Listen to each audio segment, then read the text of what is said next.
Sylvester Stallone, sits down for what should be a routine promotional interview, only to find himself under attack from a host who seems determined to tear him down. What you're about to witness is one of the most shocking live television moments ever captured, where a beloved action star reaches his breaking point and unleashes decades of frustration in front of millions of viewers. Before we dive into this incredible story, make sure to hit that subscribe button and let me know in the comments what you think really triggered this explosive confrontation. The morning started like any other at the View Studios in Manhattan. Sylvester Stallone had arrived early, his usual professional demeanor intact as he prepared for what his publicist had assured him would be a friendly chat about his latest project. The 70-something-year-old actor, still maintaining the physique that made him famous, sat in the green makeup chair as assistants buzzed around him, touching up his appearance for the cameras. "Mr. Stallone, we're so excited to have you on the show today," chirped one of the production assistants. "The ladies are really looking forward to talking with you about your new film and your incredible career." Stallone nodded politely, his gravelly voice barely audible as he responded, "Yeah, should be good. Always happy to talk about the work." But as the minutes ticked by and showtime approached, there was an energy in the air that felt different. Joy Behar had been particularly animated during the pre-show meeting, making comments to her co-hosts that seemed loaded with an edge that hadn't been there for other guests that week. "I've got some real questions for Rocky today," she had said with a smirk that her colleagues couldn't quite read. "It's time someone asked the tough stuff instead of just letting these guys coast on their old movies." When the cameras started rolling and the familiar View theme music filled the studio, everything appeared normal. The co-hosts took their positions around the iconic table, with Joy Behar settling into her spot with what looked like a folder full of notes, far more preparation than she usually brought to celebrity interviews. "Welcome back to The View," Joy announced to the cameras, her television smile perfectly in place. "We're here with the one and only Sylvester Stallone, star of Rocky, Rambo, and countless other action films that have entertained audiences for decades. Sly, welcome to the show." Stallone leaned forward slightly, his hands clasped in front of him on the table. "Thanks for having me, Joy. Great to be here with all you ladies. So let's talk about your new project," Joy began, but there was something in her tone that the other hosts immediately picked up on. It wasn't the warm, conversational approach she typically used with guests. "You're still making action movies at your age. Don't you think it's time to maybe step aside and let younger actors take over these roles?" The question hit the table like a cold splash of water. Even Whoopi Goldberg shifted uncomfortably in her chair, while Sarah Haynes shot a quick glance at the producers off camera. This wasn't the line of questioning they had discussed in the pre-show meeting. Stallone's expression remained composed, but those who knew him well could see the slight tightening around his eyes.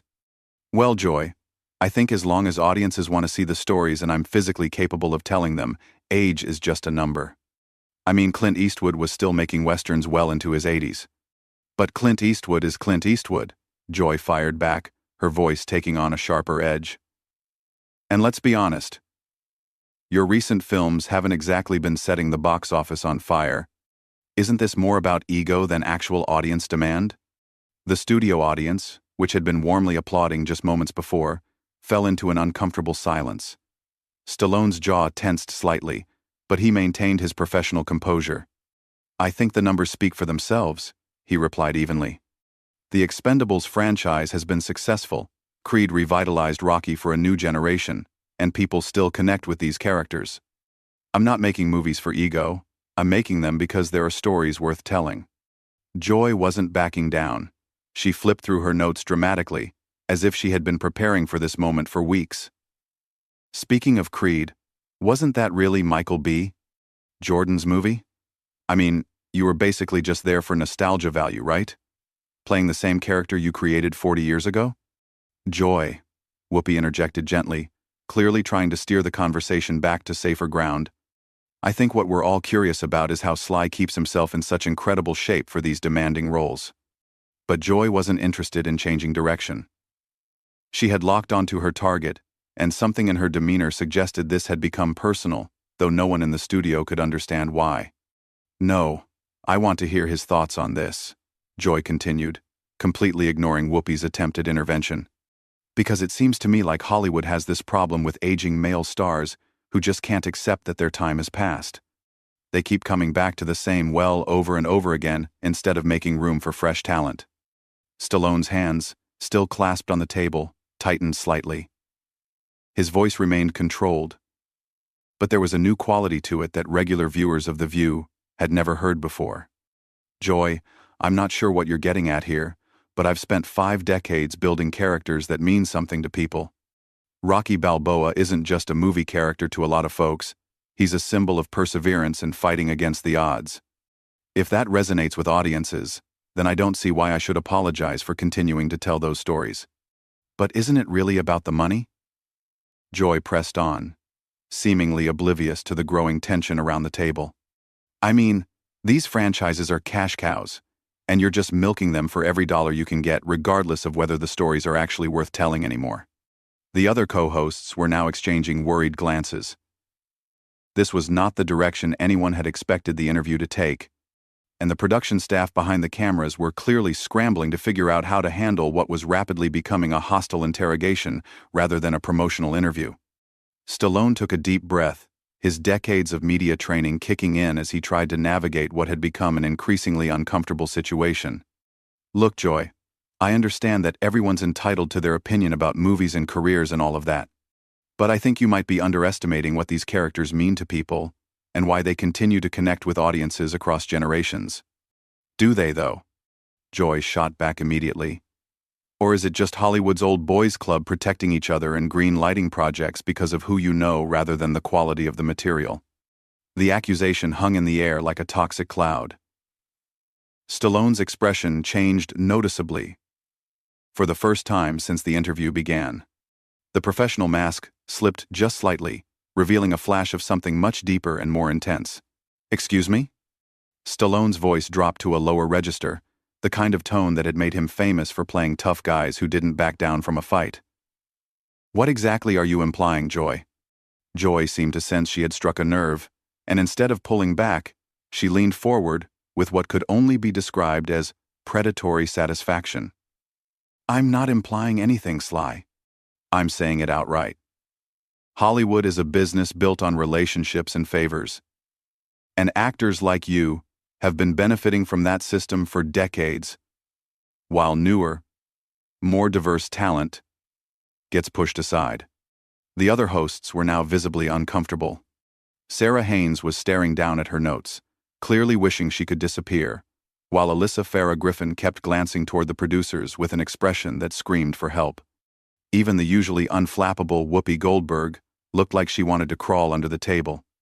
Joy, maybe we should move on to talking about Sly's philanthropy work, Whoopi suggested, her voice carrying a warning tone that Joy seemed determined to ignore. No, I think this is important, Joy continued, her voice rising slightly. We talk all the time on this show about representation and giving opportunities to underrepresented groups, but then we celebrate actors who keep taking up space that could go to someone else. Stallone's eyes narrowed, and for a moment, the cameras caught something that viewers would replay countless times in the coming weeks. It was the look of a man who had spent his entire career being underestimated, who had clawed his way up from nothing, and who was not about to sit quietly while someone questioned his right to exist in his own industry.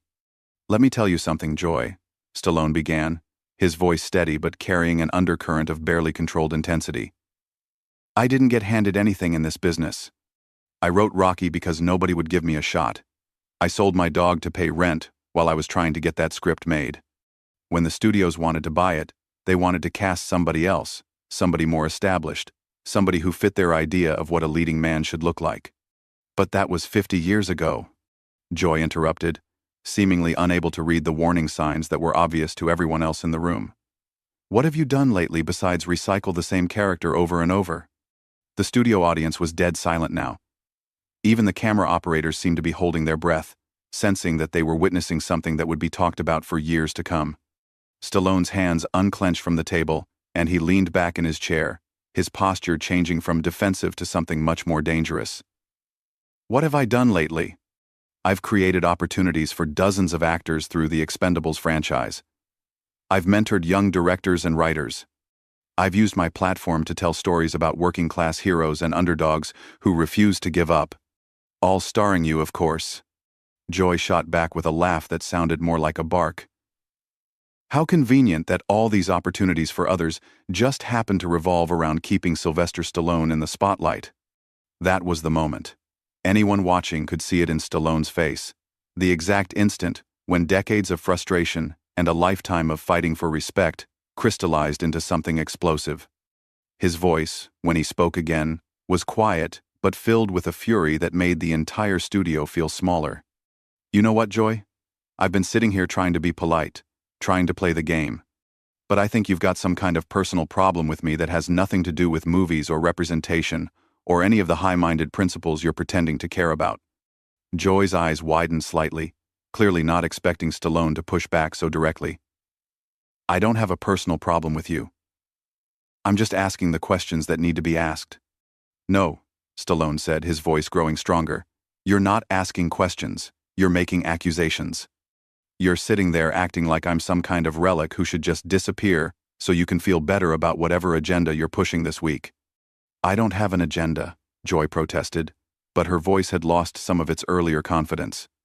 Really? Stallone leaned forward again, his intense stare fixed directly on Joy. Because from where I'm sitting, it sounds like you've got a problem with successful people who came from nothing and built something lasting. It sounds like you think anybody who's been around for more than 5 minutes should just step aside and make room for whoever you think deserves it more. The tension in the studio was now so thick it was practically visible.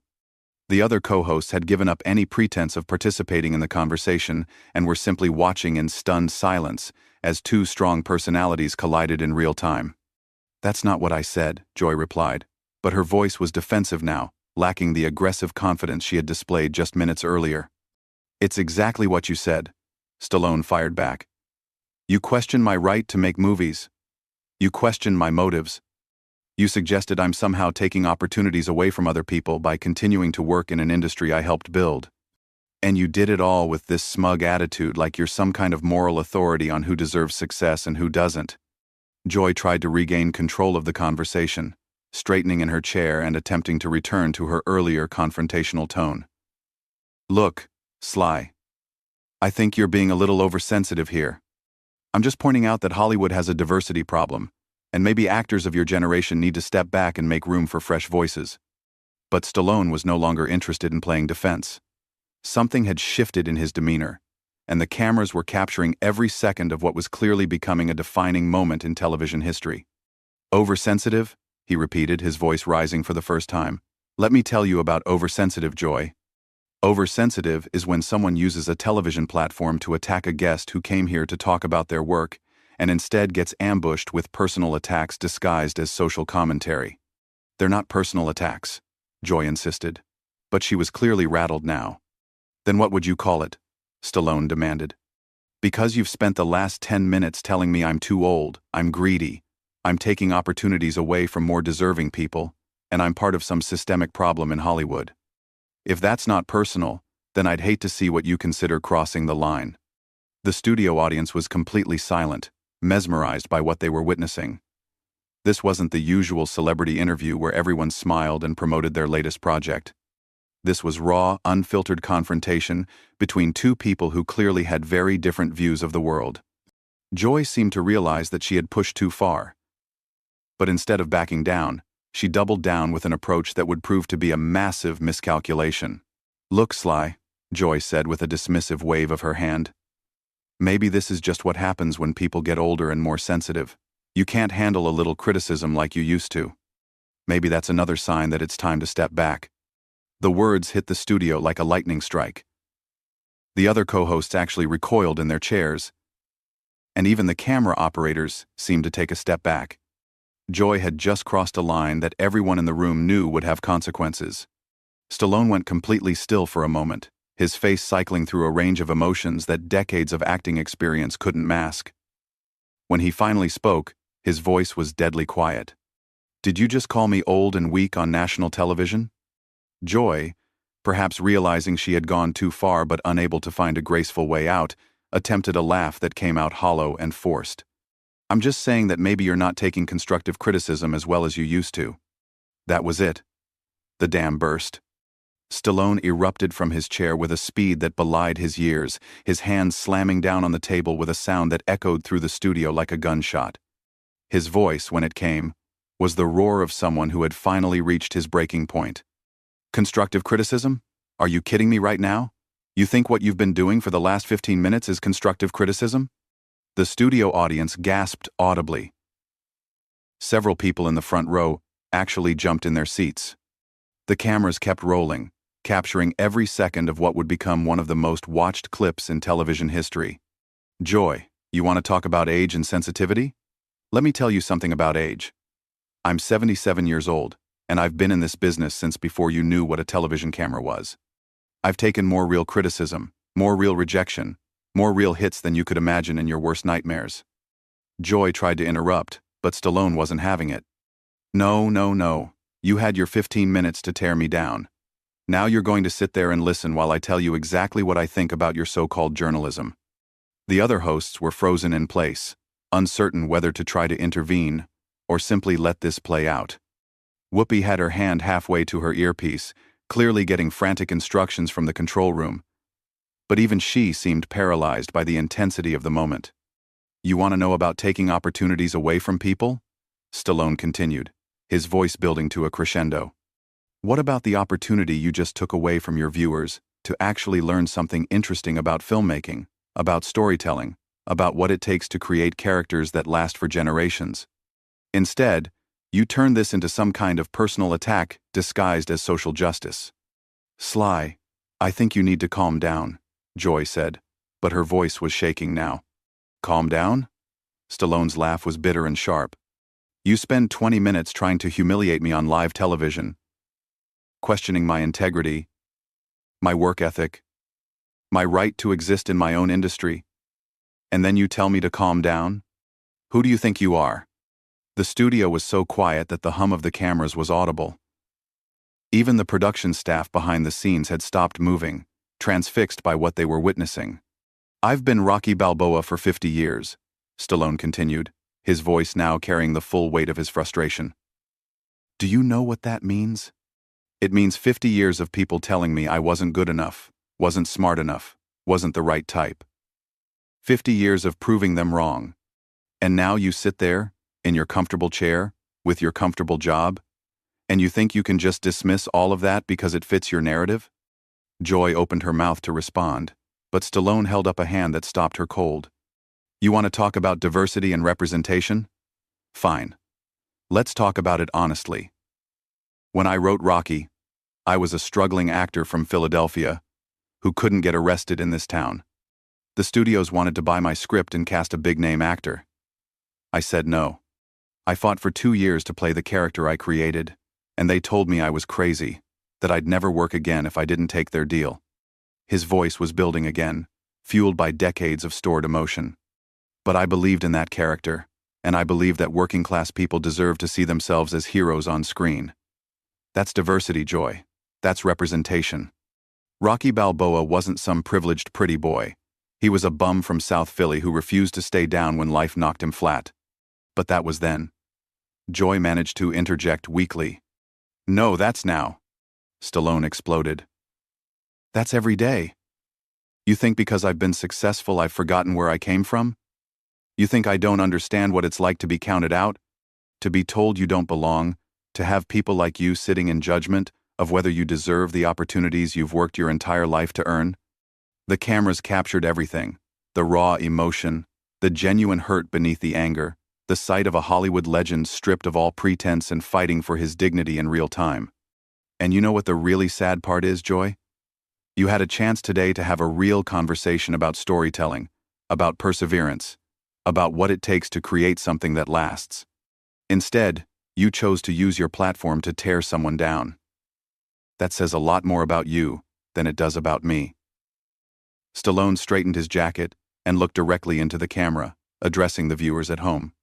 To everyone watching, I came here today to talk about work I'm passionate about, stories I believe in, and characters that have meant something to people for generations. Instead, I got ambushed by someone who seems to think that success is something to be ashamed of rather than celebrated. He turned back to Joy, his voice now cold and controlled. You want to know about making room for new talent? I've produced dozens of actors, directors, and writers who got their first big breaks working with me. I've used my influence to greenlight projects that studios wouldn't touch. I've spent my own money developing young talent because I believe in giving people chances. Joy sat in stunned silence, clearly realizing that she had completely misjudged both her target and her audience. But apparently, none of that matters to you, Stallone continued. What matters is that you get to play the role of the righteous crusader, tearing down the establishment, even if that establishment is just a guy who came from nothing and worked his tail off to build something meaningful. He stood up and removed his microphone with deliberate precision. I'm done here. This isn't journalism, it's ambush television, and I don't have to sit here and take it. As Stallone walked off the set, the studio remained in shocked silence. The cameras continued rolling, capturing Joy's stunned expression and the obvious discomfort of the other hosts. What had started as a routine promotional interview had become something much bigger, a moment that would be analyzed and debated for years to come. And for those few explosive minutes, viewers had witnessed something rarely seen on television, the complete and total dismantling of a host by a guest who had finally had enough. If you enjoyed this incredible story of what happens when politeness meets its breaking point,